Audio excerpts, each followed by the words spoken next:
Hi again. Kenneth Latourette, the History of Christianity.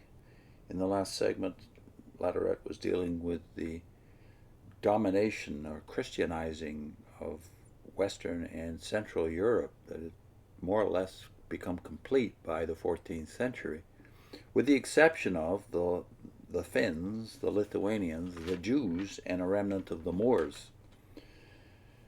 Somebody determines to do something about that, and this is what the next few pages are about. It was in the latter part of the 12th and the forepart of the 13th century that Christianity was firmly established among the Finns. This was largely through the Swedes, but it was an Englishman, Bishop Henry of the Swedish See of Uppsala, who martyred is esteemed the founder of the Finnish Church. It was, however, a Swedish conquest which began in 1249 that led the majority to an outward conformity to the Christian faith. The Swedes also had missions among the Lapps in the extreme north of the Scandinavian peninsula, but by the middle of the 14th century, only a minority had been won. Late in the 12th and early in the 13th century, the Danes were especially strong in the Baltic. Through them, conversions were made among the Ests, south of the Gulf of Finland. The Swedes and the Russians from Novgorod also had a part in bringing the Ests, that is ESTS, to accept the Christian faith. Indeed, there was unseemly rivalry among these nationalities in using baptism as a means of gaining support for their interests. Except for the Lithuanians, the majority among the Baltic peoples south of the Gulf of Finland became Christians through the Germans. Early contacts with Germans were commercial. German merchants frequented the Baltic ports. Accounts brought by merchants led an elderly German monk, Meinhard, to go to the lower Dvina and preach to any who would listen. He was soon consecrated bishop for that area.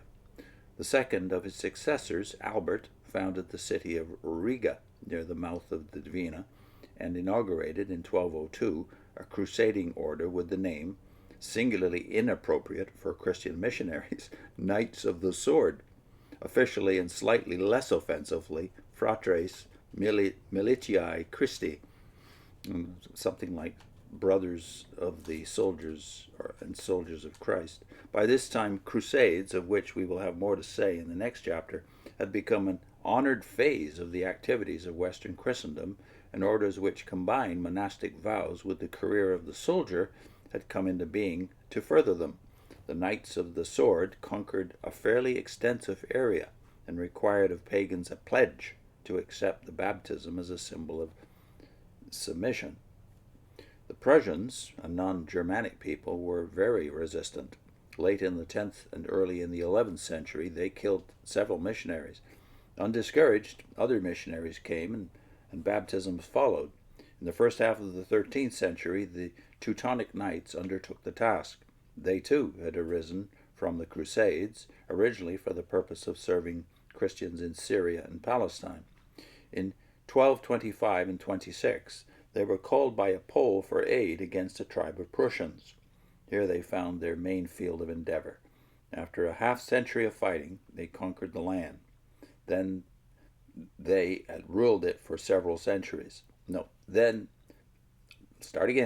then ruled it for several centuries. Under them, the Prussians outwardly conformed to the Christian faith. The Teutonic Knights attempted to subjugate the Lithuanians, but the latter resisted both them and their religion. It was not until 1386 that, as the price of an alliance with the Poles against the Knights, the Lithuanians agreed to mass baptism and the destruction of their pagan temples. Obviously, even then, the conversion was superficial, and pagan practices survived at least as late as the 17th century. Next time, the Jews in Western Europe. I'll put in a link to Jacques Ellul's reaction to the very mixed bag, wheat and weeds, and violence even, in the Middle Ages, as the Christian church becomes the official religion of the Roman Empire. In his book, The Subversion of Christianity, we did some 5-6 videos, and they'll all be linked here. I'll put the first of them on your screen. See you next time.